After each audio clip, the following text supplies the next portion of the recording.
Hello everyone and welcome back to my channel. Today we're traveling to the beautiful city of Amsterdam in the Netherlands.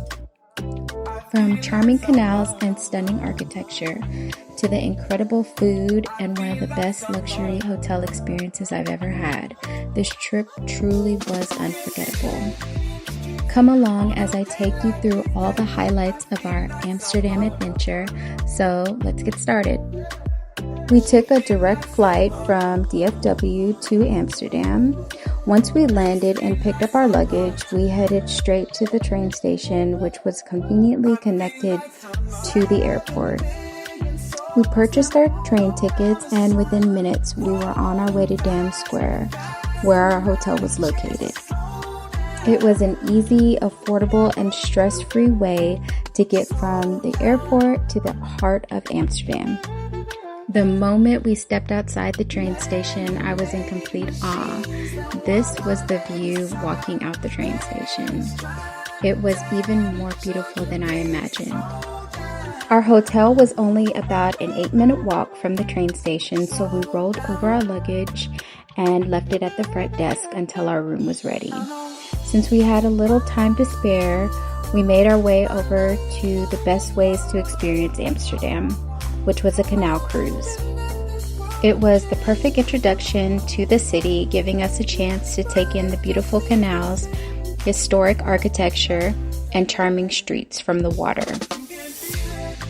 I pre-booked our canal cruise through Viator before our trip, which made everything really easy. The views were just stunning. One interesting fact I did learn on the cruise is the width of the historical canal houses reflect the owner's wealth. Years ago, property taxes were based on how wide a house was along the canal. The wider the facade, the more taxes the owner paid. So only the wealthiest families could afford the widest homes. That's why you'll notice so many tall, narrow houses throughout the city. The canal cruise lasted about an hour, and by the time it ended, our room was ready.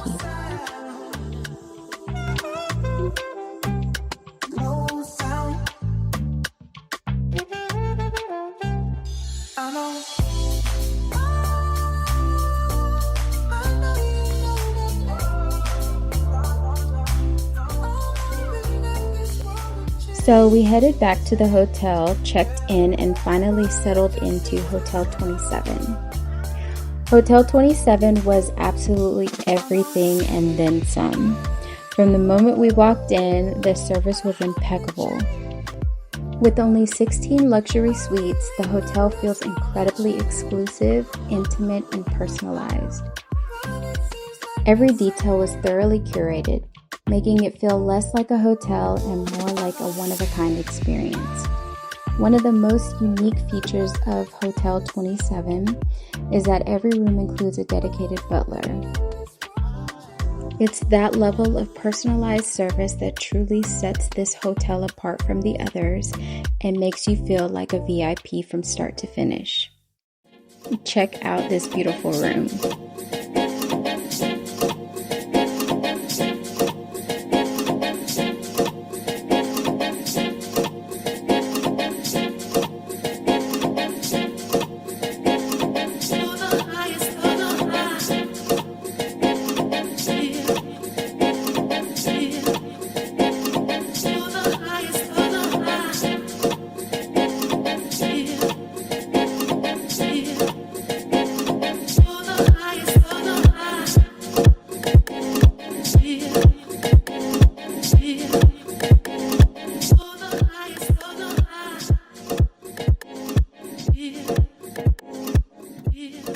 After settling into the hotel, we freshened up and got dressed for dinner.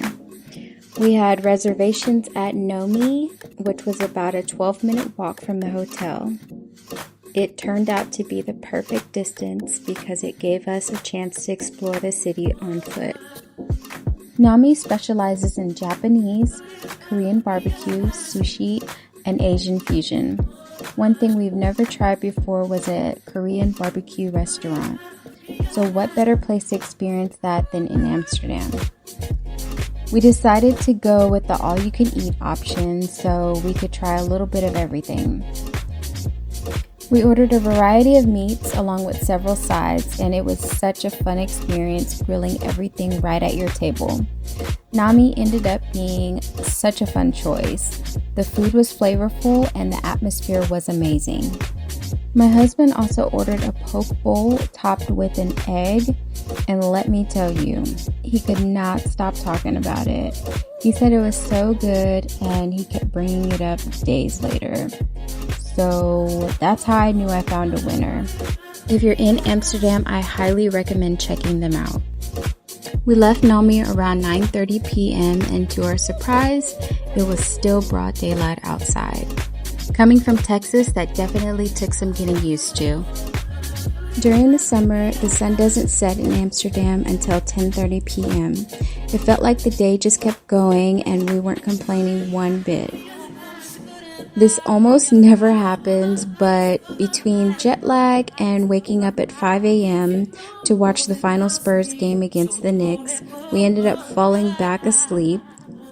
And before we knew it, we didn't wake up until 11 a.m. I know, horrible. Once we finally got ready, we headed to Easy for lunch. One thing I really respect about my husband is his level of self-discipline. Even on vacation, he still makes an effort to eat clean. Meanwhile, I'm over here trying to experience every pastry and sweet the city has to offer. I guess that's what keeps us balanced. Since we had some time before our Van Gogh Museum check-in time, we decided to make the 30-minute walk. It gave us the perfect opportunity to explore more of Amsterdam, take in the scenery, and capture a few more photos along the way. If you've watched any of my travel videos, then you already know I will never pass up a photo opportunity. Amsterdam is full of bikes, but the floral decorated ones are much more harder to come by. So the moment we spotted one, I knew I had to stop and take a picture. It's little moments like that that make exploring the city on foot so worth it.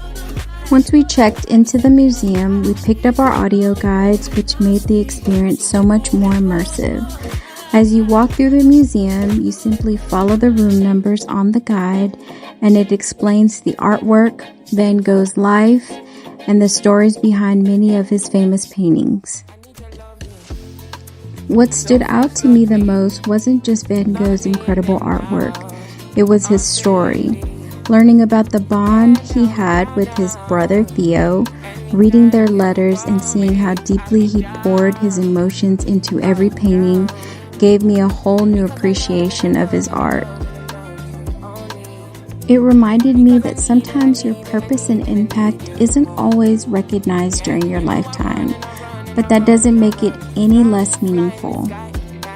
If you're planning a trip to Amsterdam, I highly recommend adding the Van Gogh Museum to your itinerary.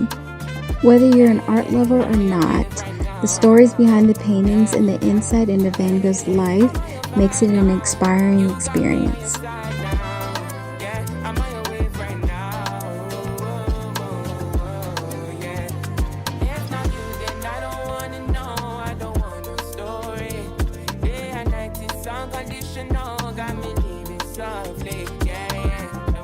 As we left the museum, the weather took an unexpected turn. 1 minute the sun was shining, and the next dark clouds rolled in and it started raining. Amsterdam's weather definitely keeps you on your toes. After a long walk in the rain, dinner at Bella Ciao Amsterdam was exactly what we needed. Bella Ciao is an Italian restaurant specializing in authentic Italian cuisine, including homemade pasta and wood-fire pizzas. It was the perfect place to enjoy a comforting meal and to end the day on a high note. I couldn't let another day go by without trying one of Amsterdam's famous stroopwafels. We stopped by a local stroopwafel shop, and it definitely lived up to the hype. Warm, fresh, layered with Nutella, and the toppings was the perfect sweet treat to end the evening.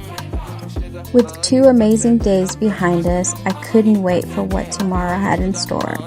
We were heading out on a day trip to Zaanstad, Edam, Volendam, and Markien.